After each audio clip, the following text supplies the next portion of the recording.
نبی محمد رضی اللہ تعالی عنہ قال ذکر لرسول اللہ صلی اللہ علیہ وسلم رجلان احدهما عابد والاخر عالم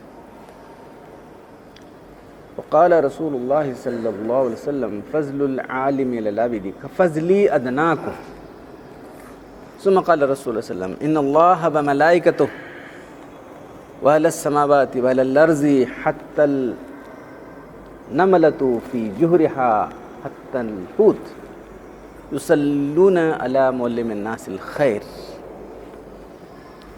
ابو امامہ رضی اللہ تعالیٰ عنہ سے روایت ہے کہ اللہ کے رسول صلی اللہ علیہ وسلم کے روبرو دو آدمیوں کا ذکر کیا گیا۔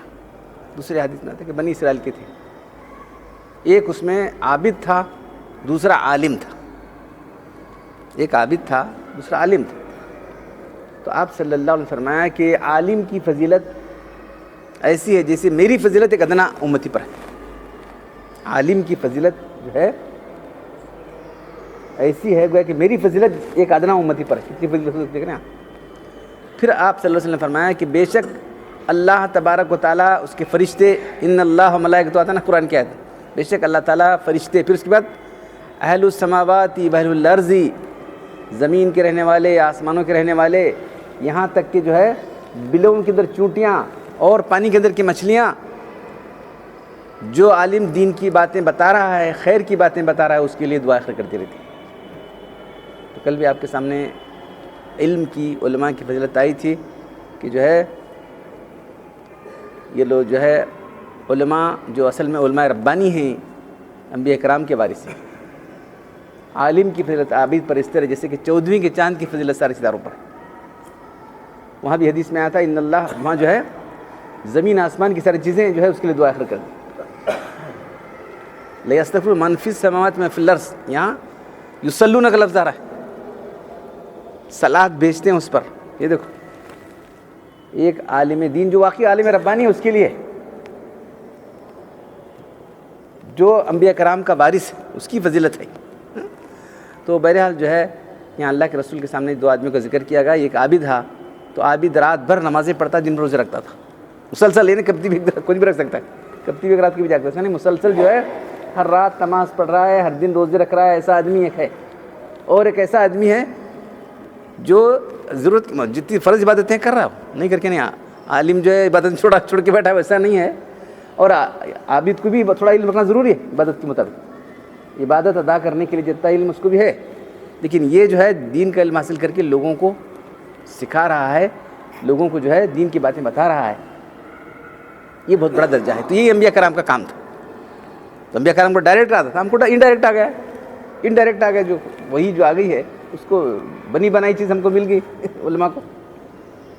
تو جو عالم لوگوں کو خیر کی باتیں بتاتا ہے، تو علماء ربانی کی جو صفات ہیں اس کے اندر موجود ہیں، تو اس کے لیے ساری صفات ہیں، اس کے لیے ساری جو ہے خوبیاں ہیں، فضیلتیں، کہ اللہ تعالیٰ، اس کے فرشتے، زمین کی چیزیں، آسمان کی چیزیں۔ تو پھر کل آپ کے سامنے بات آئی تھی یہ سب چھوڑ کو سب زمین میں مچھلیاں بھی تھیں، تو انہی کی وجہ سے بارش برسے اللہ تعالیٰ، یہ علماء ربانی کی وجہ سے بارش برس رہی ہے، بارش برسنے کی وجہ سے پانی مچھلیاں زندہ ہیں، تو کہاں سے آتے ہیں؟ چونٹیاں بلوں کے اندر وہ بھی دعا کر رہے ہیں، اور حدیثوں میں آتا ہے کہ جو ہے درخت پر بیٹھے ہوئے پرندے وہ دعا کر رہے ہیں۔ ساری کائنات عالم ربانی کے لیے دعا کر رہی ہے، اتنا بڑا درجہ ہے، اتنا بڑا مقام اس کا ہے۔ تو علم جو ہے ہمارے دین کی بنیاد ہے۔ تو ایک علم فرض ہے، ایک فرض عین ہے، فرض کفایہ ہے۔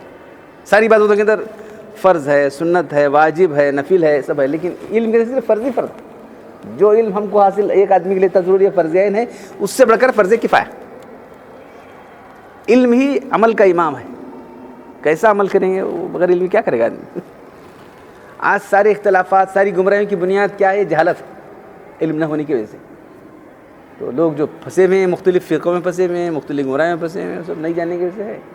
اب ایک آدمی غلط طریقہ ڈال کے چلا گیا، بس اس کے پیچھے لگ گئے لوگ، اس کو چھوڑنے تیار نہیں، ایسا ہوگا بس۔ تو علم جو ہے اللہ تعالیٰ کی صفت ہے، تو یہ ہر ایک کو نہیں نصیب ہوتی، علم کسی کو ملنا بہت بڑے نصیبی کی بات ہے۔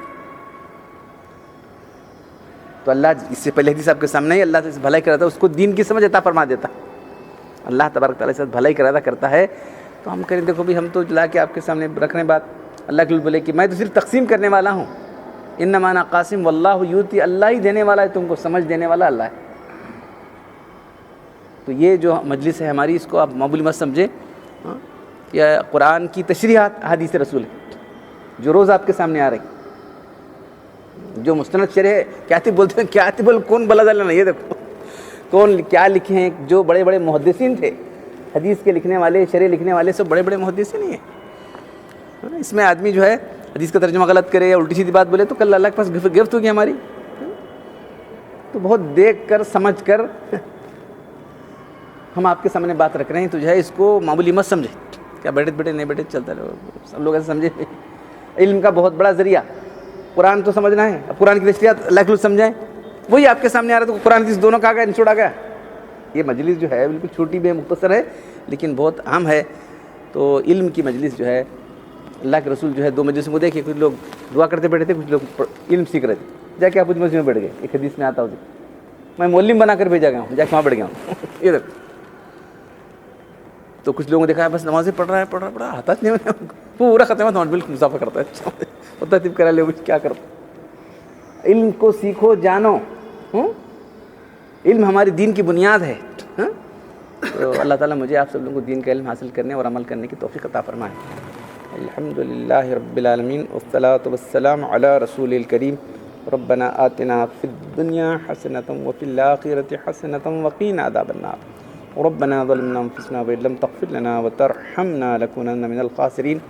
ان اللہ وملائکته یصلون علی النبی یا ایھا الذین آمنوا صلوا علیہ وسلموا تسلیما۔